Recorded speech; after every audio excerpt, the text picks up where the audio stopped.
सास बहू की लड़ाई में कभी ऐसा भी मोड़ आता है।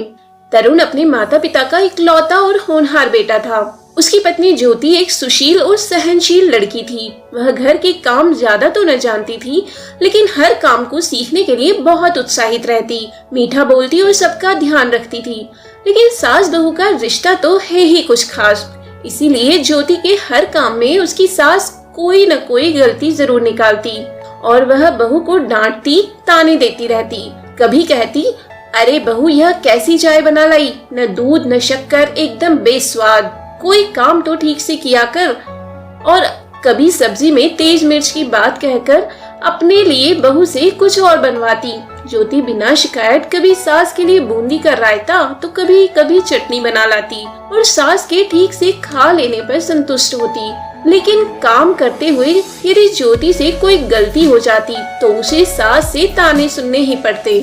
एक दिन ज्योति के सास ससुर की शादी की 25वीं सालगिरह थी। काफी बड़ा आयोजन था। रिश्तेदार, पड़ोसी और कई जानने वालों को बुलाया गया था। घर में काफी काम था और ज्योति सब काम दौड़ दौड़ कर करती रही। कभी हलवाई आवाज देते तो कभी तरुण अपने कपड़े व अन्य सामान के लिए पूछता तो कभी ज्योति की सास अपनी सहेलियों की खातिरदारी के लिए उसे बुलाती और जरा सी भूल होने पर डांट देती। इस पर सास की सहेलियां भी उनका साथ देती और कहती, काम ठीक से करना नहीं आता बहू को। अब शाम हो चली थी और समय था जयमाला और केक कटिंग का। ज्योति जयमाला की ट्रे हाथों में लिए स्टेज पर चढ़ी ही थी कि साड़ी में पैर फंसने से संतुलन खो बैठी। वह तो गिरते गिरते संभल गई, किंतु हाथ से जयमाला की ट्रे गिर ही गई। सास बोली, कम से कम आज तो ठीक से काम करो बहू।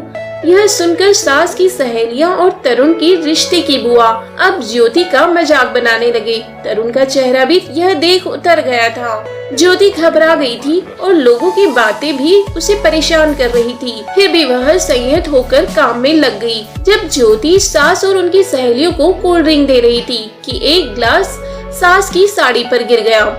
अब ज्योति बहुत ही ज्यादा डर गई। इस पर तरुण की रिश्ते की बुआ कहने लगी, आज इतना खास दिन है और बहू ने कुछ भी ठीक न होने दिया। और तरुण भी ज्योति को सबके सामने डांटने लगा। अब ज्योति के आंसू बहने लगे। वह रोते हुए अपने कमरे में चली गई।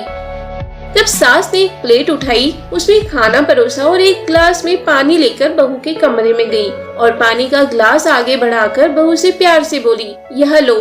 सास के हाथ में प्लेट देखकर बहू बोली, अरे माँ जी, यह आप क्या कर रही हो, मैं खुद ले लेती।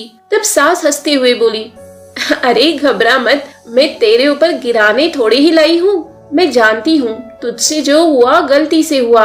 अब खाना खा ले और सारी काम निपटाने के बाद मेरे पैर दबाने आ जाना।